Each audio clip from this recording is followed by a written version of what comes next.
Good morning, good night, good evening, wherever you're tuning in from. This is Tasemere, your host with the Blackout live from New York, and I have a very special guest that you guys already see on the screen, Charlie O'Donnell, and I'm just going to give a brief little introduction about what today's segment is all about.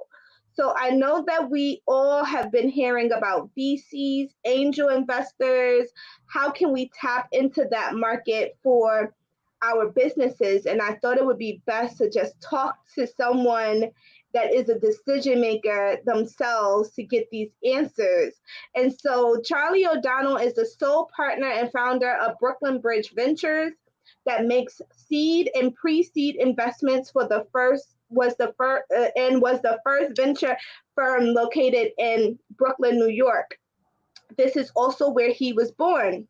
Brooklyn Bridge Ventures was in the first round of the Hungryroot Clubhouse, amongst others. And he has so much information, rich information, that I'm sure he can share with us today. So thank you so much, Charlie, for being a part of today's segment. No problem. Thanks for having me. So can we just jump right in? How did you even get into VC funding? What was that journey like for you? Yeah, sure. So just to set a little bit of a context, VCs generally invest other people's money, and angel investors usually invest their own money.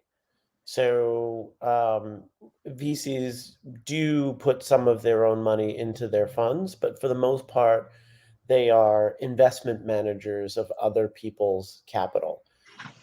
I actually started out on the capital side.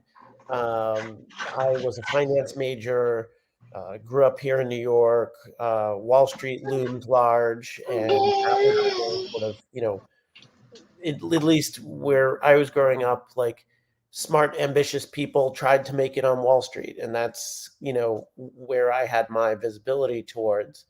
Um, I wound up getting an internship and one that I kept throughout college at the General Motors pension fund. Now, all of that money that is getting paid out to people who've worked in factories and all of that sort of stuff gets managed in a pool, and that pool has become very large over time because obviously there are a lot of people who have worked for GM over the years, and that pool is run by a company that is owned by GM. It's internal to the company that invests in a lot of different types of asset classes, the stock market, real estate, and they also do a bit of venture capital. And so what we mostly did was invest in funds like mine. So if you ever meet a venture capitalist or a VC, it's very easy to forget that we have to pitch too.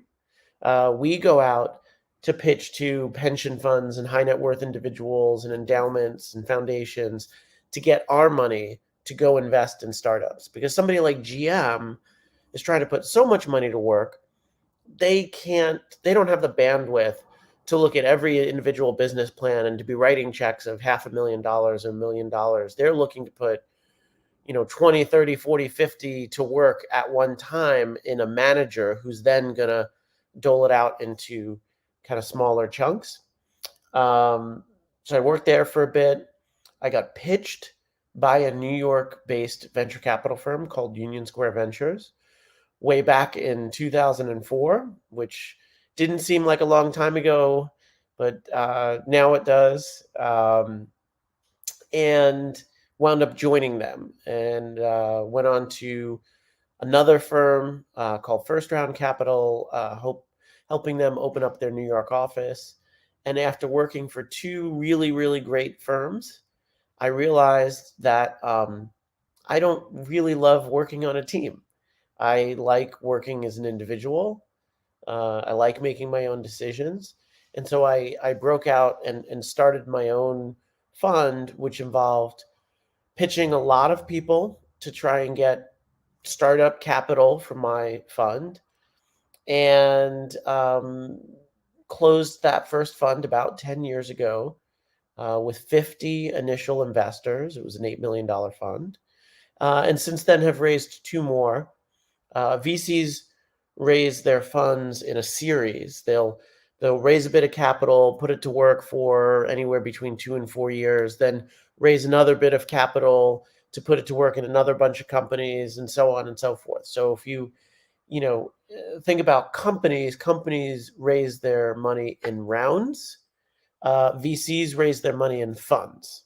And so I'm on my 3rd fund. I'm about midway through investing in New York area startup companies. Thank you for that background and context, because I think that VC funding for most people is something that is really new for them, and a new sort of vocabulary. And I think, in my estimation, some startups and or small businesses are confusing VCs and angels with each other, but also confusing this funding source with traditional banking, right? Sure. And so I think that was really helpful to just give an overview of what VC funding is, and also why some businesses might not be poised for VCs yet, because you guys have to also, make some metrics on why you're investing in certain companies and have some sort of estimation around how successful that company can be, because you also have to go out and pitch as well. So you need your portfolio to be really strong. So that leads me into a question around, what are you looking for when someone is presenting a company to you for VC backing? Like, what are some of the things that you have noticed have been successful, like initial pitches? Sure. Sorry. You think in VC, the criteria would be just knowing how to swallow, basically, but apparently not. So the thing to keep in mind. Hold on one second. I'm sorry. I gotta get some. I gotta grab some water. Otherwise, this is gonna be a mess. Hold on one sec.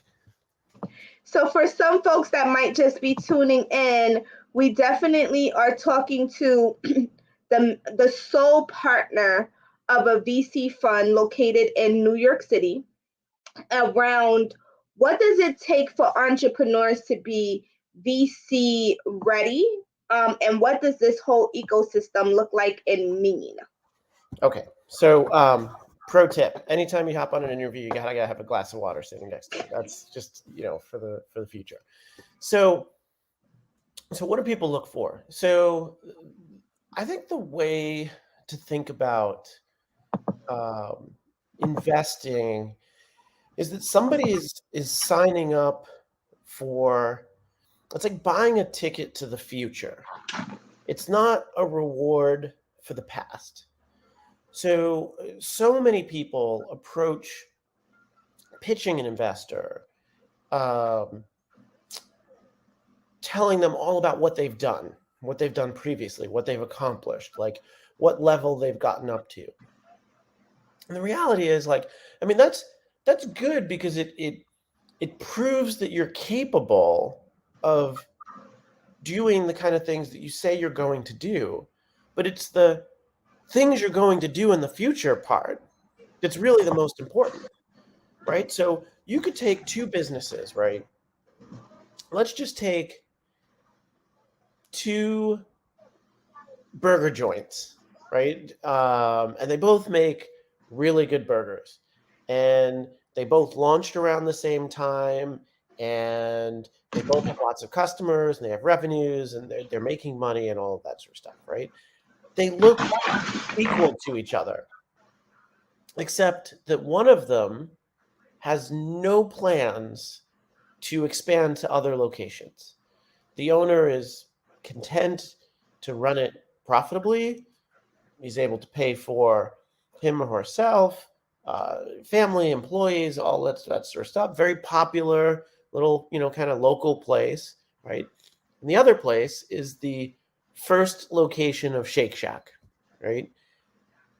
Those two companies have very different futures ahead of them, right? And should be seeking very different capital. But on paper, at one time, Shake Shack looked like any other burger joint that just had one location, right? Here's our location, it's just making some money, and that's it, right? So the real big difference is like, where are you going with this thing, right? So you're pitching a plan that says, well, we plan to open another one here, another one here, another one here, and this is what we think our revenues will be, as evidenced by the one we did before, right? So that's where you bring in the stuff you've accomplished. Hey, our plan is to go hire a bunch of really good people. Hey, look at the people we just hired here. That's an example of what we can do if we had more capital to grow. And I think like far too many people get caught in the past because they feel like venture capital is something you earn through accomplishment, and it really, like 80 to 90% of it is all about like, where do you plan to take this thing? So what I'm looking for is actually a really good plan, and it also has to be like a plan of a certain size. There's something that people refer to as VC math, and I'll give you sort of my quick, kind of VC math. So I raised roughly about $15 million in capital. My investors have the expectation of getting at least 2 times their money back, if not 3 or 4 or 5, right?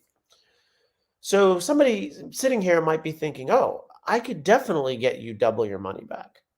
But see, that's actually not enough, because I'm backing PowerPoints and prototypes and companies that, despite the fact that the entrepreneur tries really hard and works really hard, they might fail. In fact, there's a very high failure rate. 50% of the companies that I invest in will go out of business, right? And it's not because of a bad decision, whatever. It's just because getting something off the ground from scratch, especially in like complex technology and all that sort of stuff, it's just really hard. And sometimes it doesn't work out, right? Or sometimes you open up something and a pandemic happens, and then you struggle during that period of time, right? And so for every company that doesn't make it, for the whole portfolio to equal 2x, right? Somebody else has to do 4x, because it's got to average 2, right? And even the ones that do return something, right? Some of them we just get our money back, right? So what it means is the potential that I have to see is way more than 2x or 4x or 5x.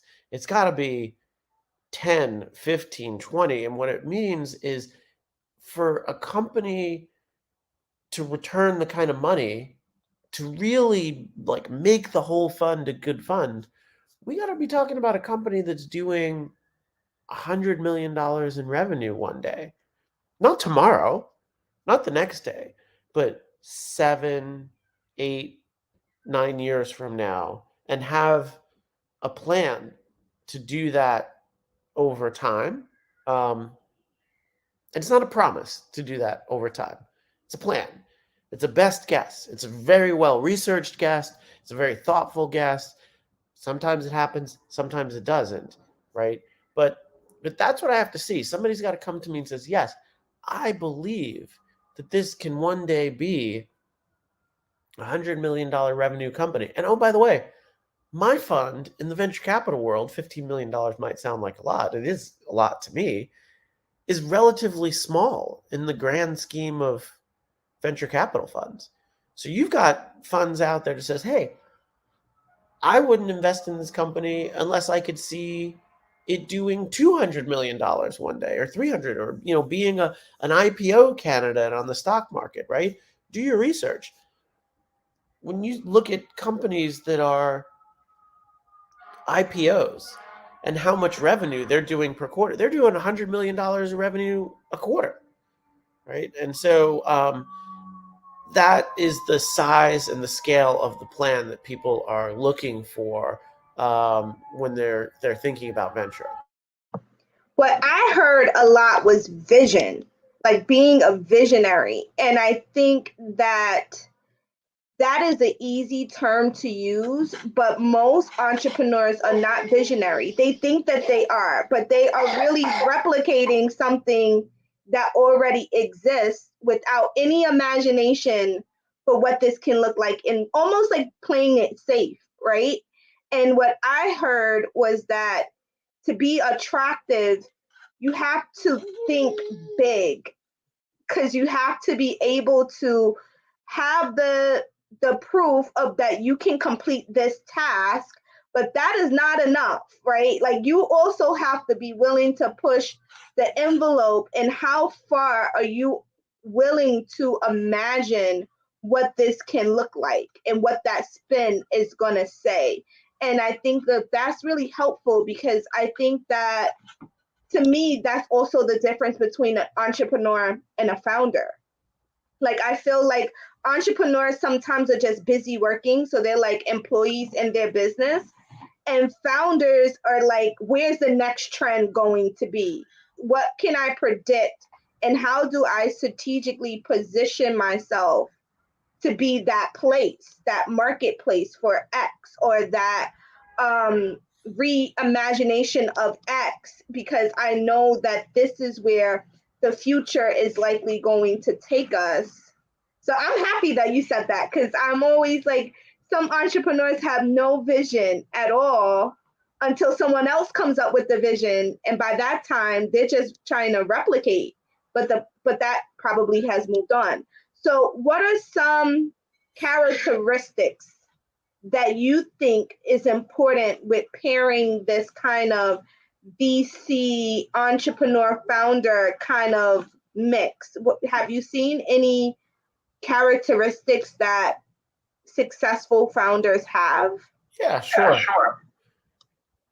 I think it's important to think about the difference between vision as something that is a style and vision that is something that is a practice.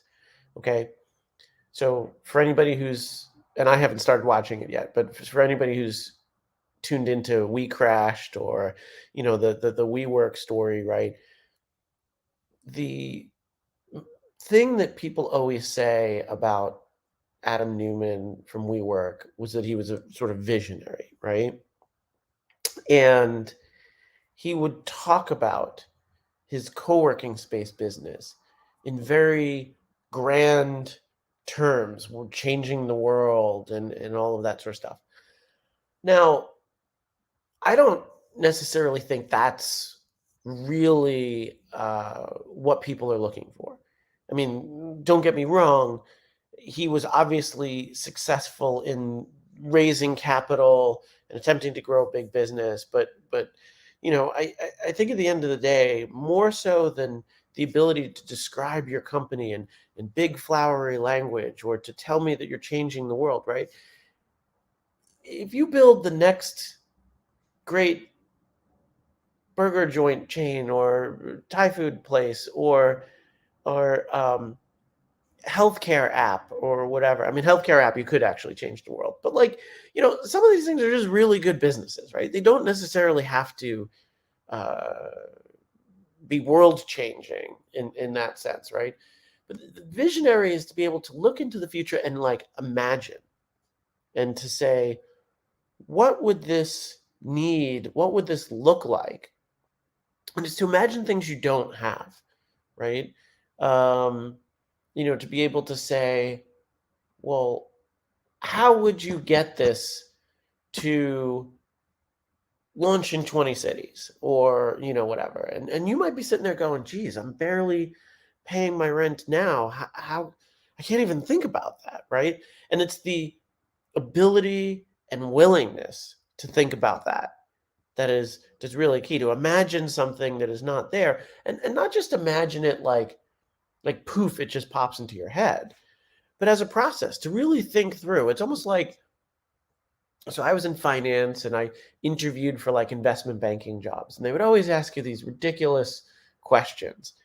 And my question, and I'll never forget, in one of my investment banking internship interviews was, if we stacked pennies to the top of the Empire State Building and then took those pennies down and tried to restack them in this room, could they fit?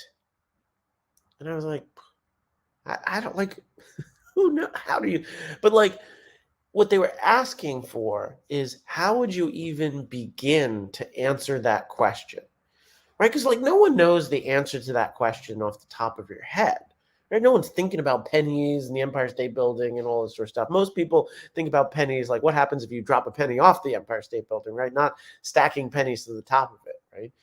And they want to see how you think about it. And that quality is what you need as an entrepreneur, to be able to break down a problem and to be able to say, okay, well, I may or may not know how tall the Empire State Building is.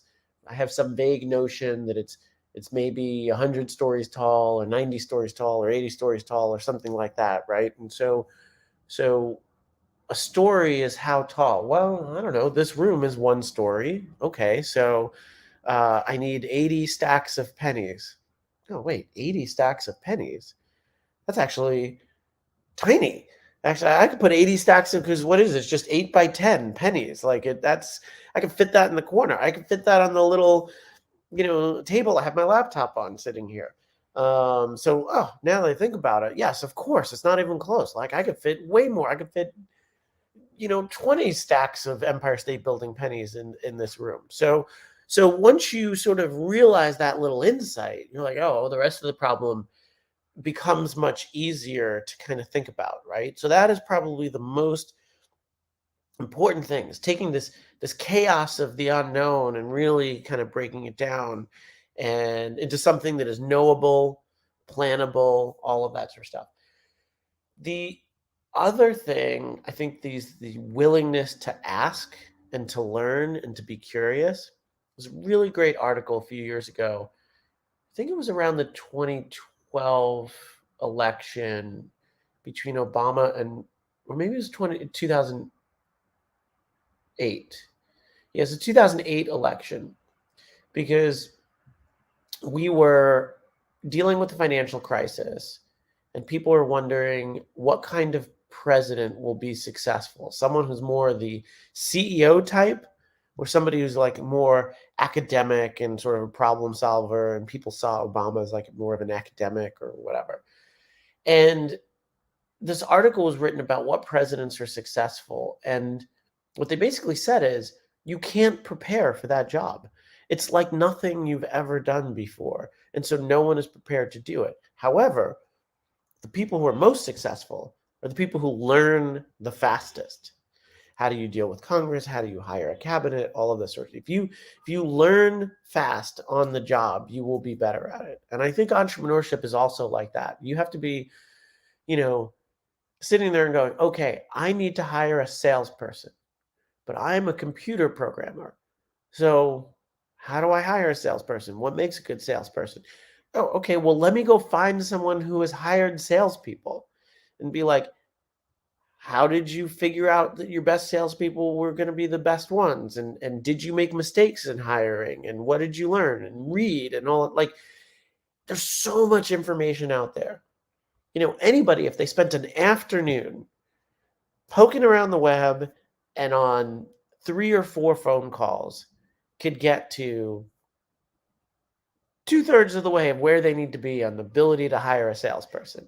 But you got to be willing to ask those questions and learn and pick it up and say, hey, this is a thing that I don't know how to do, but somebody else has done this before. So this is a thing I can kind of figure out. And I think those 2 things are sort of the most important qualities, I would say. I love this conversation because this is really, to me, I'm like interpreting it with conversations that I've had with other folks, and critical thinking is necessary. Oh, sure.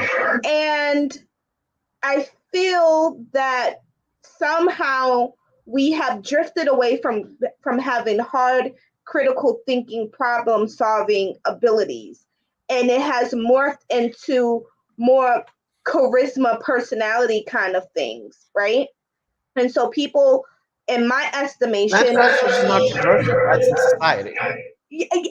they feel like because I present well, or because I look really nice, or because I can command a room, like all of these are like really great skills, right? Like I went to X school, I have X degree, I've done X, but that doesn't mean that you can think, right? That could potentially mean that you have the ability to regurgitate information in a way that sounds like it answers that question. But it's something different when you feel like you can get to the same answer by non-traditional ways. Like I'm going to sit here and think and be creative around how do I solve X problem that works for me, is a whole nother mind blow of a thing, because that almost means that you're willing to do the work to try to find the answer, and even if you don't get to the answer, you've gotten a lot of information that will inform or change another part of what it is that you want to do. And so those are conversations that I've had with folks around, like, we ventured away from being critical thinkers. We ventured away from finding solutions to challenges or navigating. We ventured away from networking in a manner that makes sense, right? Like some folks are just like, I'm gonna just add all these folks on LinkedIn, and I'm just gonna send all these emails, or I'm just going to show up to this event and just hand out my business card, and therefore I've networked, right? But missing that relationship building piece in there. And it's just like a whole soup that I think I'm learning from this interview that makes some folks a little bit more successful at pitching to VCs than other folks. You know, it's interesting. You mentioned the school thing. And I think what happens in certain settings is that two things. One is being in certain settings, top tier schools, top tier companies, all of that sort of stuff, gives you a view into how other people are doing it. And you get a sense of what is possible. And I think level setting is very hard, right? Because you don't know the lengths at which other people are going to try and get something off the ground. And there's levels, I think, where somebody would be willing to do something if they just knew that that was a thing that people did, right? And so, for example, you might not have the money to get a full e-commerce site built or something, right? I mean, now it's become much easier with things like Shopify and all of that sort of stuff. But years ago, it used to, take a fair amount of programming and all of that sort of stuff, right? And sometimes you'd say to founders, well, why don't you just set up a form where if people wanted to transact with you, they could input their credit card information?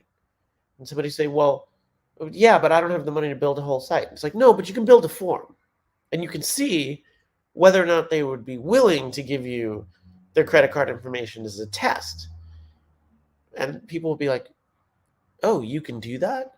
It's like, yeah, first of all, a whole bunch of people have done that before, of just, just test sites to see if somebody got to the end, and just to prove data and stuff like that. And so it's sort of this permissioning thing of like, oh, I didn't know that was a thing that people did. Oh yeah, I guess I could test to see if people would actually sort of do it or sign up on the spot, even though I don't actually have the thing yet, or whatever. And I think the other thing is certain resume things give people the confidence that somebody might want to talk to them. And I think, in terms of being curious or whatever, I mean, there's a whole inbox that I have full of people who are like cold emailing me and telling me how they're a Harvard or MIT grad, right? And they assume that because they came from MIT, I want to talk to them, right? And I don't want to talk to them if their idea is not good. I don't like, it doesn't get me anywhere just to randomly talk to MIT people, right? First of all, I didn't go to MIT. And, but it's, they have more of a willingness to make that cold outreach because they believe that other people, and look, other people probably do perceive them in a different way, right? So it's self-reinforcing, but it's very easy for somebody who didn't go to college or didn't, do come from wherever to feel like, who's going to want to talk to me, right? Because I didn't do X, Y, and Z and all of that sort of stuff. And that holds them back, right? When that, it cascades, because what it means is their pitch is going to be worse. And their pitch is going to be worse because they didn't get to do the same kind of research as the person who made all the asks of other people, right? Who reached out to somebody and said, hey, what did you think of this idea? Or do you know of anyone who's done something similar or whatever, right? Because they felt like, well, I'm not in this industry, so I don't know why anybody would talk to me. And they Google around as best they can or whatever, but they're just not going to be as well informed as somebody who just is willing to ask anybody anything and be super curious and all of that sort of stuff. I agree with that. I mean, I didn't go to top tier schools, but what I did do was always had a confidence that I could figure something out. And even if I didn't get to the answer, the end result was like I had a defined answer. I had all of this insight that I could say, okay, so now I think I need someone that can do this because this is what I had a hard time with figuring out. So now I kind of like drilled down and had a more focus point of who I needed to help me get to the next piece of this puzzle, right? So I always was like, there's one thing that I know I can do, which I can think, right? I can piece together what I need to do and what I'm capable of doing and what I need of someone else to bring to the table to help me get to the next point. And that has nothing to do with what school you go to, right? Like school doesn't teach you that. It doesn't teach you that trait. That's something that you develop over time that I think, to your earlier point, proves that this is what makes a really great entrepreneur, right? Because you can think through questions. And when you're asking VCs like yourself to invest in my company, you guys might feel a little bit more comfortable because you know this person can think, right? This person isn't going to run from a hard problem. So to bring a little bit more focus, I want to know what has been some pain points that you have seen with Black folks coming to pitch to you? Because I work with Black entrepreneurs all the time, and I have my own like Rolodex running list of things that I think are challenges. But what are some things that you think is still reoccurring when people are coming to you that make it a little bit shaky for you to invest?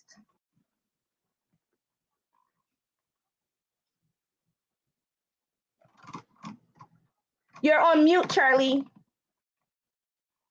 Sorry, I mean, some street noise. I didn't want to interrupt you with it, but so just to provide a context, I have backed 1, 2, 3, 4, 5, 6. I'm losing count. 6 Black founders, and I think the thing that I notice about and what's fascinating to me is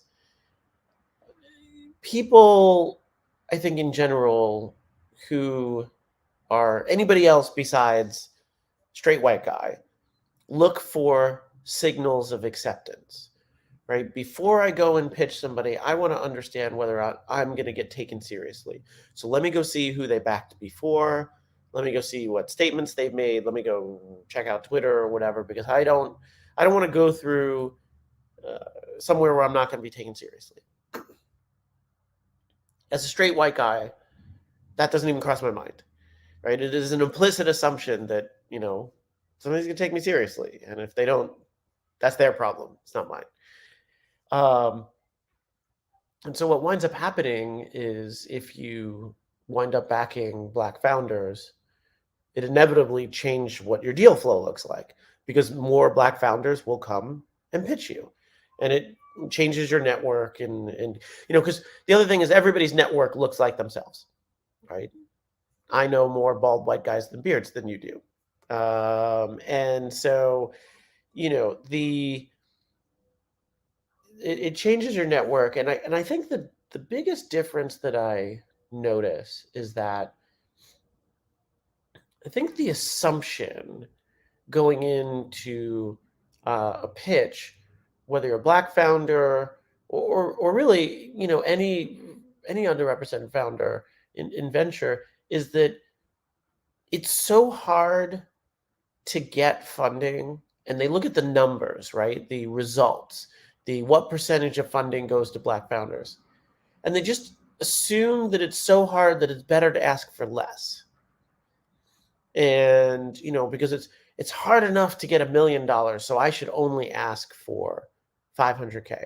And that is the biggest mistake you can make. Because two things. One is, I have a big issue with looking at results numbers and assuming that that's going to be your result, right? Because first of all, everyone's looking at those results numbers. And if everyone thinks that that's going to be their result, then fewer people will pitch. And if fewer people are pitching, that's going to reinforce the result, right? So I was thinking about it like, if somebody, attempts to drive to a crowded place, right? And people say, you're never going to get a spot there. It's going to be so crowded. Well, yeah, but if that's what everybody thinks, then maybe people won't be bringing their cars there, and there might be a spot, right? You never know, right? And so, and there are lots of instances where I've showed up at stuff where I thought was going to be super busy, and it turns out to be surprisingly empty because everyone was thinking the same thing. The problem is when you pitch for less, two things happen. It signals for lack of ambition, smaller plan, right? Because you can just do less with less. There's some people who don't wind up doing anything with more, but it is, you're just going to be able to hire less people. You're going to be able to hire less salespeople, less, you're going to have less product progress, less sales progress, right? And so what you're able to pitch is just smaller, right? And so what I try to do, to remember to do, is to turn it back to the entrepreneur and say, listen, you're coming in, you're only asking for $500K, which, by the way, is still a lot of money. Would you not know what to do with $1 million or $1.5 million or 2 million? And all of a sudden, that confidence game changes, right? And whether it's a Black founder or anybody else, you say, oh, I totally know what I would do with $1 million. I was like, well, why aren't you pitching for $1 million then? They say, well, the stats, only less than 1% of money goes to Black founders and all of that sort of stuff. I said, yeah, well, based on your ask, maybe part of the issue is because they're asking for less, right? Some white guy comes in here and he's got a PowerPoint, there's no product, and he's like, yeah, I'm going to need $5 million to build this out, right? And he doesn't even blink to ask for that, right? And so, and that, by the way, is the majority of who's pitching, who's making that ask, right? So we get into this mode of VCs and say, of immediately taking things down. Whoa, slow your roll. $5 million. What would you do with 3? What would you do with 2? Right? So when a Black founder comes in and is asking for 500K, our initial assumption is that, whoa, slow your roll thing, because that's what we do to all founders, right? All founders are asking for crazy numbers and crazy things and all of that sort of stuff. So if we're in this kind of takedown mode, right, it's like a shift of behavior to be like, wait, what would you do with more? We don't normally ask that question, and we're not used to it. And by the way, VCs need to get used to it, right? Because lots of different people have lots of different approaches to pitching. And I think that's something that's on us as VCs that we need to change, that we need to be able to say, when such and such founder comes in asking for $10 million on a prototype with nothing, we should be willing to take that down. But when some founder has a genuinely good idea and is just trying to ask for 250K, that we should be building them up and saying, I don't know, looks like this thing's already working. You know, what would you do with a $2 million round? Because, by the way, you have more than the last person who came in here. The last person who came in here was asking for $4 million, right? So we should be able to do both things, I think, at the same time. So how does someone prepare for VC pitching? Do they just go online and look people up and send them a deck? Or like, how would you even know where to start if you wanted to look for VCs to back your idea? So VCs have made themselves much, much more available than they ever have before. And that is partially because of the change of where startups come from. If you think back to like when venture capital started in like the late 60s, early 70s, the only places where technology was being built was like Stanford, MIT, like just very limited number of places. Why? Because technology was built in a room full of computers that cost millions of dollars to buy and you know, to even get exposure, right? There's this interesting story of, you know, how maybe Bill Gates and Steve Jobs weren't as special as everybody thought they were. It just happened to be that they were born in a year that meant that as like early college students, they were some of the first people to get access to computers, right? If you were born 2 years before them, you would have been, you know, too early, and 2 years after them, you would have been falling behind. So there's a certain aspect to exposure that happens. Now, things have become much more accessible, right? You can go to a library and access the computers there for free and look stuff up and you know, take an online coding course. And there's lots of stuff available for free. You still need the time, and time is expensive, but it is much more available than it used to be. So now all of a sudden, instead of being a venture capitalist who just hangs out at Stanford, you kind of need to be everywhere, right? Because for all I know, there's somebody in the building across the street from me who is building a thing, and I don't know. Like, I don't, you know who they are or whatever. So I am much more about trying to generate inbound.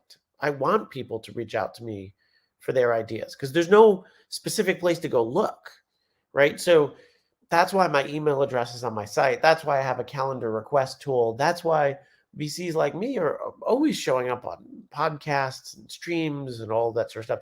We're trying to put ourselves out there. We're trying to make ourselves available, right? Obviously, we have to do some screening to figure out, you know, where we think we can be most helpful. But we're definitely not trying to be hidden, right? So it isn't that hard to find the VCs. Now, you do have to do a little research to figure out like who's most appropriate for what you're doing, right? There's some VCs who like only do tech, right? And if your thing is retail or consumer products or beauty or what have you, then somebody who only does tech is just not, they're not going to know anything about what you're doing, right? So they're not going to be an appropriate investor. So the research takes a little time to sort of build your list. Stage is really important too, right? There's some VCs who are growth investors, and they only invest in companies who are making $20 million a year. They don't invest in prototypes. That's just not the stage they are good at, right? So again, it takes a little more research to figure that out. And I think the way to search it is just at least start Googling around, early stage VCs in my city, startup companies. I think the other thing is important to go back to this research point. I don't think entrepreneurship happens in a bubble, on an island, right? You have to be connected to a community in your industry or whatever, because how would you know if your idea is good, right? Unless, no matter what you do, if you don't have a sense of who is currently the best of doing anything like what you do, right? Of who the leader in that space currently is that you're trying to knock off, right? Of what the attempts have been to do that, then you're not as informed as you need to be, right? So you need to sort of be in this community of other folks. Like if you're building an app to schedule delivery workers better, then you should know the person at Postmates who would be the buyer of your software, right? Because you should have already talked to that person and be like, hey, what if I built software that helped you with this problem? And they could go and be like, oh my God, that would be really, really helpful. Or no, actually, I have software that does that already. And these guys over here, I use this.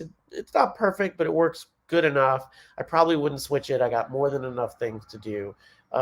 It's about immersing yourself in that community and always being willing to ask that next person who can provide you information, and being able to tell a person, listen, you seem excited about this idea.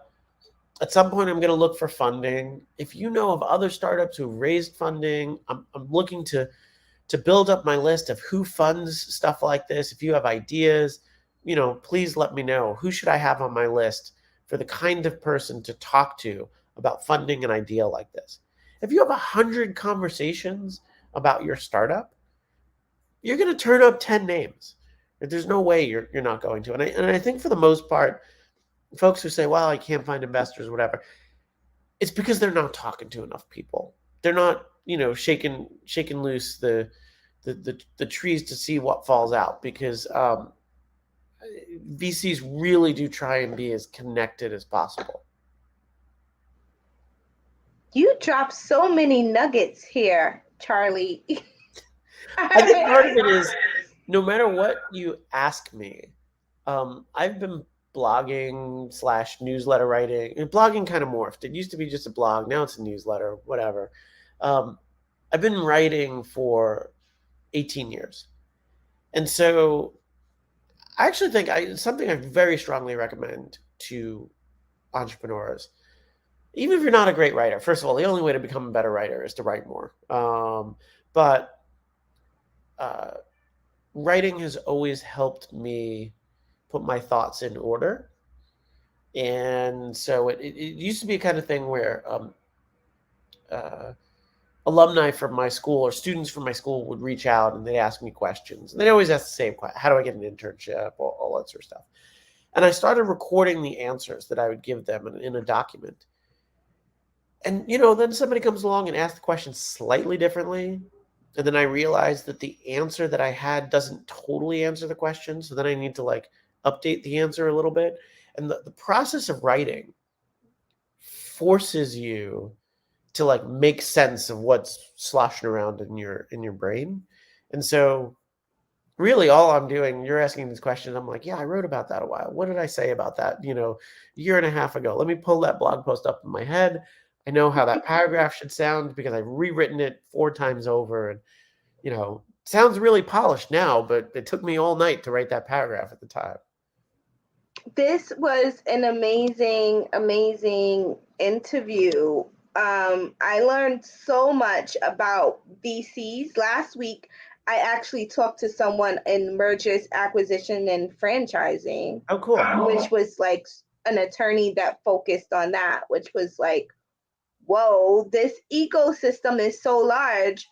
And so what I usually tell folks is when you say business development or business, you got to break that down, because there's so many different like entry points that require certain types of understanding, and things change over time. So there's no one person that's just expert in business. Right. Because like business can come in so many different terms. You just explained angel investors versus VCs.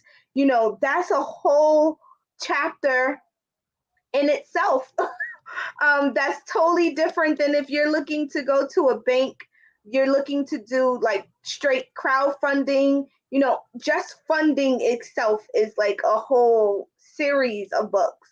So I feel like my knowledge has like increased 10 times about venture capitalists and what people should be doing to be prepared. Do you have any advice, like a couple words of advice for entrepreneurs who might be just fast forwarding on this interview later on that you want to leave them with? Yeah, I would say don't get intimidated. Don't worry about screwing up. And also be discerning, not cynical, but there are a lot of people in this ecosystem who act like they know what they're talking about, that don't necessarily know what they're talking about. Be a little skeptical, and especially when it feels like everyone's crushing it, everyone is, so successful, raising all this money. There are very few people on Twitter tweeting about how they just got turned down by their 10th VC in a row. Everybody tweets when they raise the money. Nobody tweets when somebody passes on them. And there's a lot more people getting passed on than there are people actually able to raise. And so, keep in mind that it is not always easy.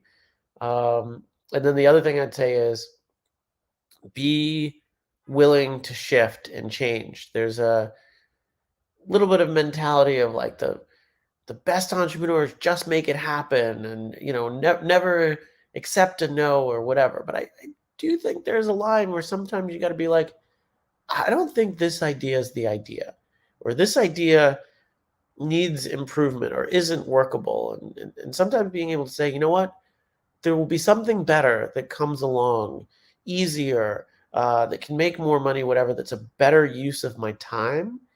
And sometimes making that decision to stop doing something, I think is important. There's no shame in saying, you know what, there's better uses of my time than this idea. I'm going to go find the next big idea, and this one isn't it, and I got 10 more, and I'm going to go find it. I think that's fine. Well, thank you so much, Charlie, for dropping by the Blackout Live from New York. You're always welcome to come back. No problem. But thank you so much for dropping by. Thank you guys so much for tuning in, and I will see you next week.